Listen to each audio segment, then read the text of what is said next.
በስመ አብ ወወልድ ወመንፈስ ቅዱስ አሐዱ አምላክ አሜን። እንኳን ለጾመ ነቢያት ወይንም ለገና ጾም ሁላችሁንም በሰላምና በጤና አደረሳችሁ አደረሰን።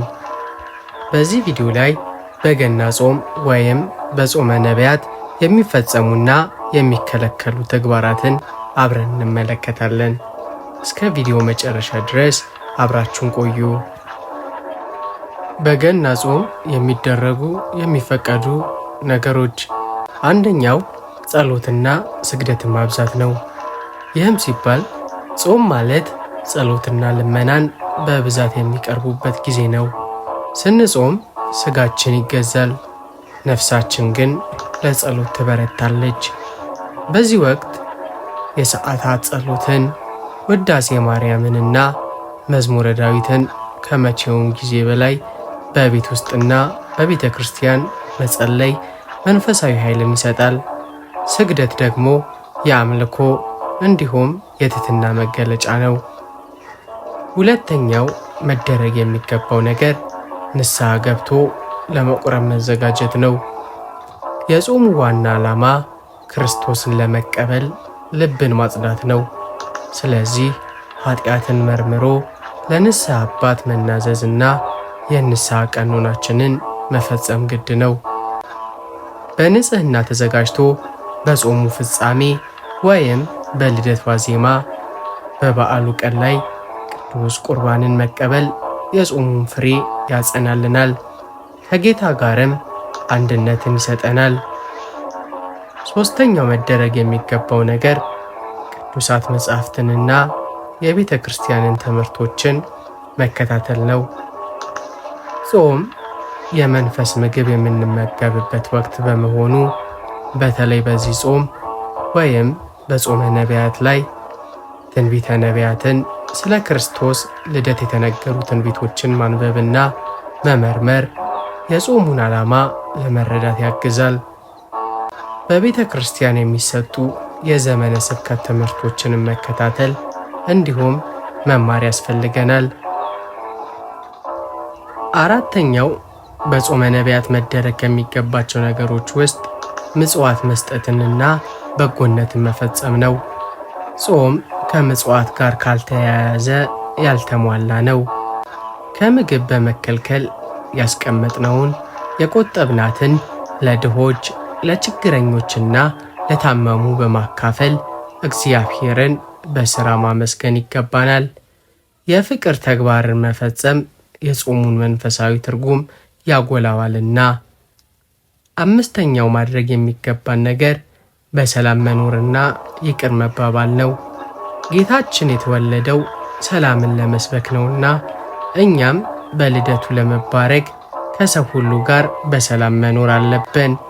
የተጣላናቸውንም ሰዎች ይቅርታ መጠየቅ፣ እኛንም የበደሉንን ይቅር በማለት ልባችንን ለበዓሉ ማዘጋጀት ያስፈልገናል።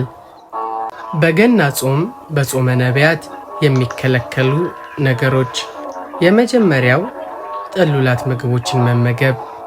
ይህ የጾሙ አካላዊ ገጽታ ነውና ስጋ፣ ወተት፣ ቅቤ፣ አይብ፣ እንቁላል እና ከነዚህ የተዘጋጁ ማናቸውንም ምግቦች መመገብ በፍጹም የተከለከለ ነው።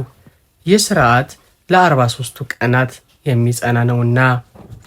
ሁለተኛው መደረግ የሌለበት ነገር የጾም ሰዓትን አለማክበር።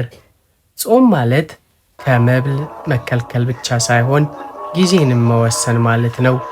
ከተለመደው የቤተ ክርስቲያን ሥርዓት በፊት ማለትም ከ9 ሰዓት ወይም ከዚያ ቀደም ብሎ ምግብ ወይንም ውሃን መውሰድ የጾሙን ሥርዓት ይጥሰዋልና ነው። ሦስተኛው መደረግ የሌለበት ነገር የስሜት ሕዋሳትን አለመግዛት። የነፍስ ጾም የሥጋን ጾም ይበልጥ አስፈላጊ ነው።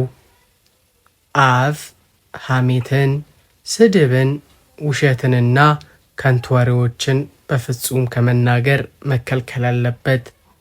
ዓይናችን ለኃጢአት የሚዳዳ የሰውን ክብርም የሚያጎድፍ ወይም ከልክ በላይ ዓለማዊ የሆኑ ነገሮችን ከመመልከት መራቅ አለበት።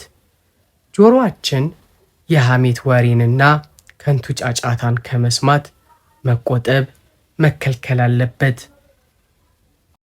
አራተኛው በገና ጾም ወይም በጾመ ነቢያት የተከለከለው ማድረግ የሌለብን ነገር ከሩካቤ ሥጋ መከልከልን ነው። ጾም ሥጋን ለመንፈስ ማስገዛት የሚፈጸምበት ወቅትም በመሆኑ በትዳር ውስጥም ቢሆን ከሩካቤ ሥጋ መታቀብ ያስፈልገናል። ይህ ለጸሎት ራስን መሰብሰብንና መዘጋጀትን ይጨምራልና ነው። አምስተኛው የተከለከለው ነገር ከንቱ ውሎና ከመጠን ያለፈ መዝናናትን ነው። የጾሙ ጊዜ ለንስሐ እንጂ ለከንቱ ውሎ አይደለምና አብዝቶ መተኛት፣ ጊዜን በዓለማዊ ጫጫታ፣ በዘፈን ወይም በኃጢአት የሚያጠምዱ መዝናኛዎች ላይ መሳተፍን መገኘትም የተከለከለ ነው። ጊዜውን ለጸሎትና ለንባብ ማዋል ይገባልና ነው። የገና ጾም ከላይ የተዘረዘሩትን ሥርዓቶችን በትጋት በመፈጸም ራስን ለልደተ ክርስቶስ ለመቀበል የሚደረግ ታላቅ መንፈሳዊ ዝግጅት ነው። ማንኛውም ሰው ከጤና ወይም ከሌሎች ተጨባጭ ምክንያቶች የተነሳ በጾም ሥርዓት ላይ ማስተካከያ ቢያስፈልገው ከንስሐ አባቱ ጋር በመመካከር የፈቃድ ሥርዓቱን መከተል አለበት። የገና ጾም በረከት የጸጋው ባለቤት የሆነው ጌታችን መድኃኒታችን ኢየሱስ ክርስቶስ ወደ ምድር መምጣቱንን የምናስብበትን በመሆኑ እነዚህን ተግባራት በትጋት በመፈጸም ራሳችንን ለታላቁ በዓል በክብር ማዘጋጀት ይገባናል።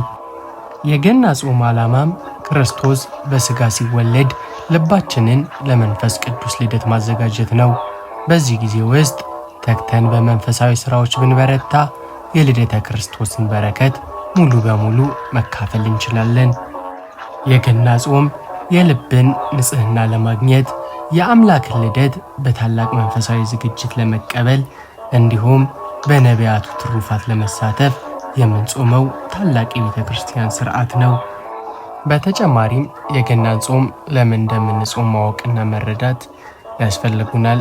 እነሱም የነቢያትን ጾም በማሰብ የድኅነታችንን ቃል ኪዳን በማደስ በንስሐ ለመንጻት በምጽዋት ፍቅራችንን ልንገልጥ እናም በጸሎት ሰላምን ልናገኝ ነው።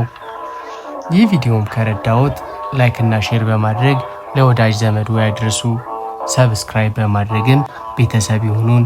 መልካም ጾምና መልካም የልደት በዓል ዝግጅት ይሁንልን። ወስብሐት ለእግዚአብሔር አሜን።